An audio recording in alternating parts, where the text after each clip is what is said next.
Hanouka Sameach, Parashat Miketz, quatrième jour de Hanouka, quatrième bougie, veille de cinquième bougie.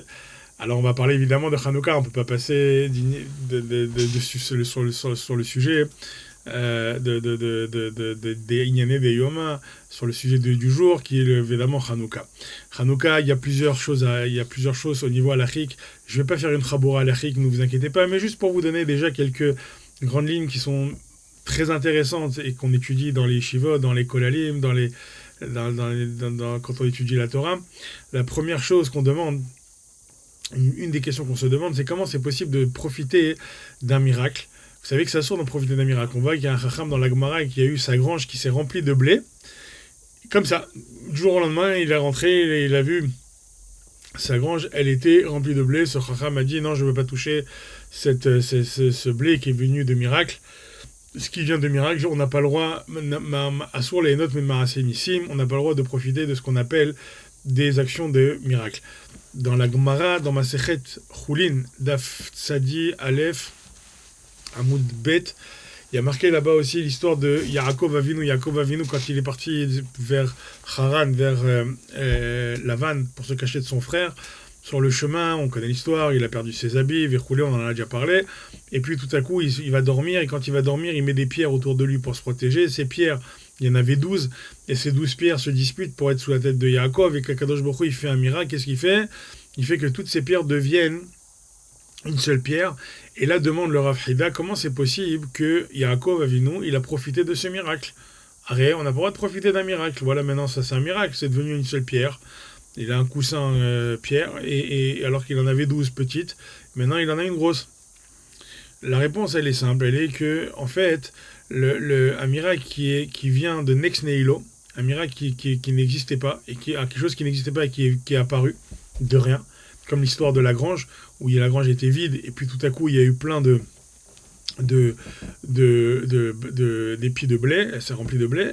Là-bas, c'est un miracle, ce qu'on appelle de Nex Nihilo. Et là, c'est assurd de profiter. Mais s'il y a quelque chose qui existe déjà, alors on a le droit de profiter. Dans l'histoire de Hanouka, évidemment, on a le droit de profiter. Pourquoi ? Parce qu'on comprend maintenant que le miracle de la fiole d'huile, il existait. C'est-à-dire que la fiole, elle était prédisposée de brûler pour 24 heures.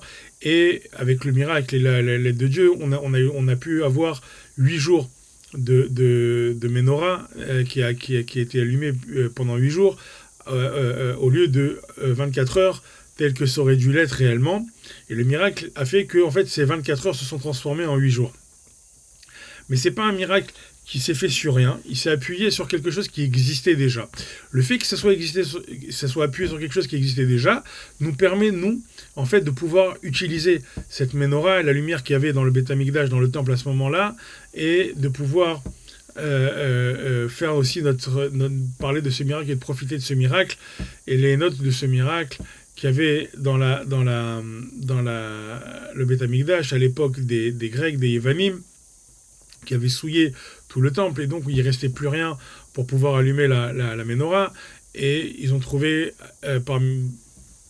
cette fiole. Il y en a qui disent effectivement que même le fait d'avoir trouvé cette fiole d'huile qui était fermée hermétiquement avec le tampon cachère du Kohen Gadol, ça aussi c'était un miracle.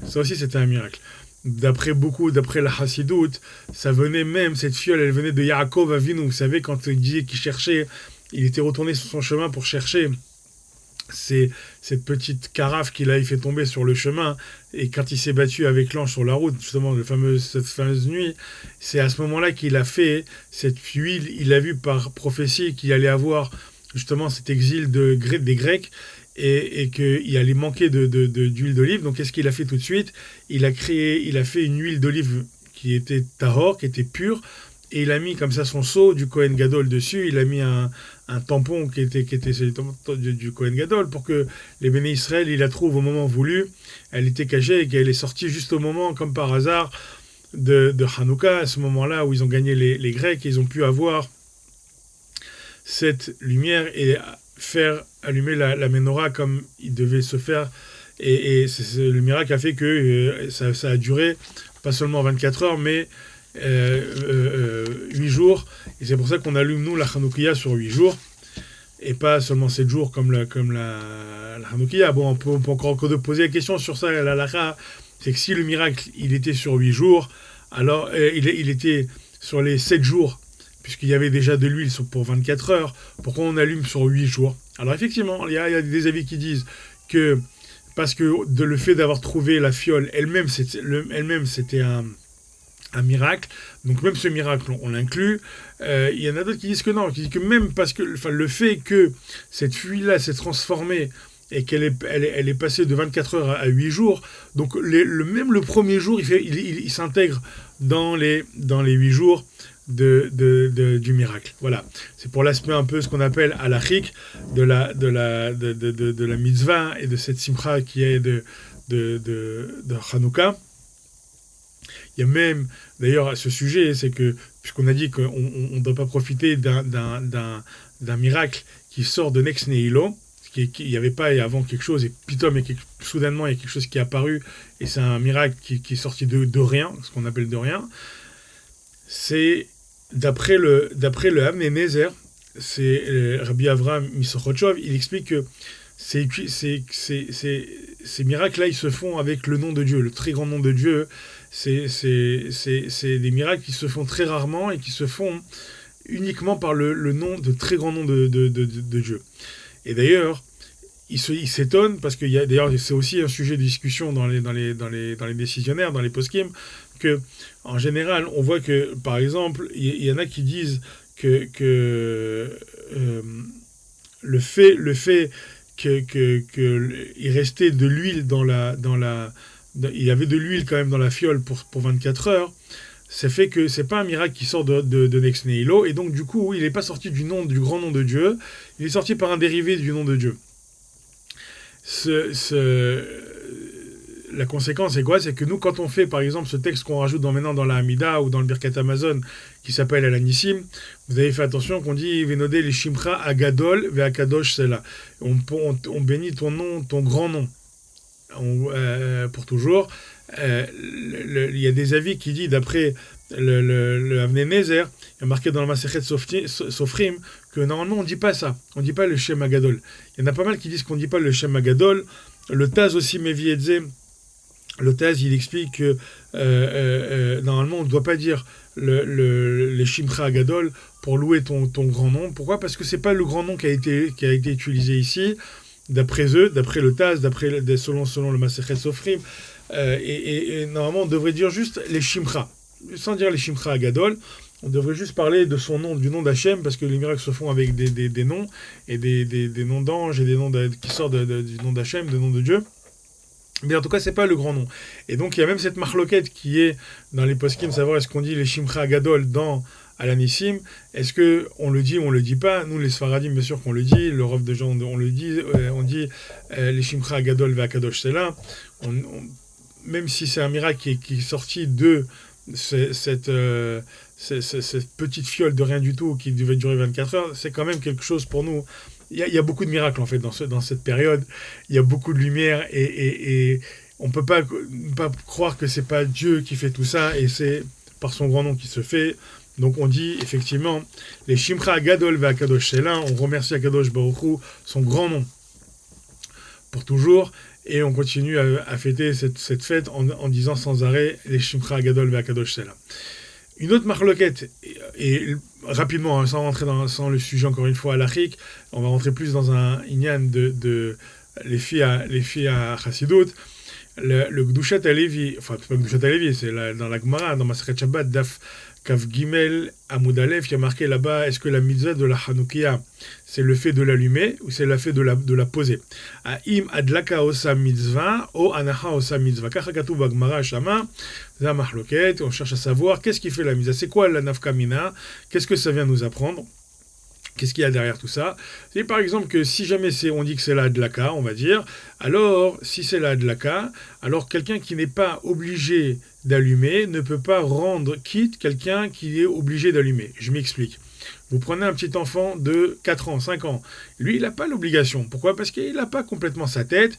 Il n'est pas conscient des mitzvot réellement. Il est katan, ce qu'on appelle un katan. Donc, on lui dit, c'est évidemment que pour l'éducation, on va le faire allumer, on va offrir des cadeaux, on va lui donner des beignets, des toupies, on va créer l'ambiance pour qu'il ressente le miracle l'éduquer dans le sens de la mitzvah. Mais il n'a pas ce qu'on appelle une obligation, un hiyuv de la mitzvah. Puisqu'il n'a pas cette obligation de la mitzvah, il ne peut pas rendre quitte un grand. Par exemple, si un adulte qui ne sait pas, mais que lui, il sait lire, par exemple, il ne va pas rendre un adulte quitte de cette mitzvah si on dit que la hadlaka, l'allumage de la Hanoukia, fait la mitzvah. Pourquoi ? Parce que lui, il n'est pas obligé d'allumer. Donc s'il n'est pas obligé d'allumer, il ne peut pas rendre quelqu'un qui est obligé, il ne peut pas le rendre quitte de cette mitzvah. Et si on parle de hanacha, ça veut dire qu'on pose la Hanoukia. C'est si je l'ai posé par exemple à 50 mètres du sol, personne ne va la voir. Et donc si personne la voit et que j'ai rien gagné, puisque l'histoire de la Hanoukia, c'est ce qu'on appelle Pirsum et Nissa, ça veut dire de dévoiler non, plus que dévoiler. Pirsum, ça veut dire une publicité, c'est de faire du marketing sur la mitzvah en elle-même. D'ailleurs, c'est pour ça que les Chabad, ils font ça à travers le monde, malgré toutes les difficultés en plus dans des jours que nous traversons, avec tout le mérite qui leur revient de pouvoir faire l'allumage des Hanoukia un peu partout dans le monde de façon grandiose, pour que tous les Juifs, que tout le monde puisse voir le miracle qui a eu lieu, et de faire justement ce Pirsum Nissa, cette pub mondiale sur cette campagne publicitaire mondiale du miracle, on va appeler ça comme ça. Et donc, si je la mets à 50 mètres du sol ou à 100 mètres du sol, personne ne va la voir. Donc, c'est un acha. Si on dit que la mitzvah, c'est le fait de l'avoir posée à portée de vue, normalement, on la met à ce qu'on appelle Asarat Fahim. Asarat Fahim, c'est 1 mètre du sol, à peu près pour que les gens les voient, la voient et soit accessible, en fait, pour l'ensemble des gens de la rue, des voisins, etc. Donc, si je l'ai mis très haut, est-ce que je dois la redescendre ou pas ? C'est la question qui se pose en fait à travers le fait de dire que la mitzvah de la Hanoukia se fait sur le fait de la poser. Ça, c'est les filles à Halacha. On voit selon les Gdushat Halevi, lui, il pose cette question dans ce sens-là. Mais au début, il pose comme ça sur le lien de la Halacha. Mais il vient évidemment ensuite la partie Chassidut, et là, le rabbi Levi Yitzhak Mibardichov, dans son livre La Gdushat Halevi, il explique que quoi ? Il dit que en fait, l'homme, la question entre il explique la Gemara dans Masechet Shabbat sur cette histoire de discussion de est-ce que c'est l'allumage qui fait la mitzvah ou le fait de poser cette menorah. Il explique en fait que l'homme, il est mitlev la avodato. C'est comment l'homme il s'implique, la façon avec quelle ferveur il va faire le service de Dieu. Ça, c'est quoi ? C'est la hadlaka. C'est la hadlaka, ça veut dire c'est l'allumage. C'est-à-dire que la façon dont on sert Dieu, avec quel feu qui nous brûle, la façon dont on sert. On peut servir de façon, Dieu nous en préserve, désintéressé, froid, comme ça, sans manifester un réel enthousiasme. Voilà, c'est le terme que je cherchais, l'enthousiasme qu'on va mettre, le cœur qu'on va mettre à servir Dieu. Ça, c'est la hadlaka, c'est le feu qui brûle en nous. Plus quelqu'un, il a le feu en lui d'Akadosh Baruch Hu, plus il a en lui, dans son cœur, la flamme pour servir Dieu, alors il fait la mitzvah, l'effet à hadlaka. Il fait la mitzvah avec, selon l'allumage. L'allumage de la Hanoukia, c'est ça. Il y a beaucoup de gens, les pauvres, qui sont mitlahavim sur quoi ? Sur des choses qui sont futiles. Ils vont s'émerveiller, par exemple, sur de la nourriture. Ils vont rester des heures, savoir s'il y a des étoiles, si ça leur parle, s'il y a une histoire derrière un champignon ou derrière une carotte, ou s'il y a un amour particulier du poisson, des hamash, touyo, de Orlamazé, des goïms, et il va être mitlev sur des bêtises.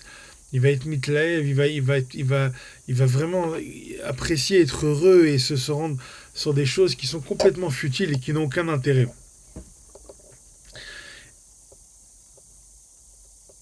Par contre, il y en a d'autres qui vont être mitlev sur un Rashi, sur un Tosfot.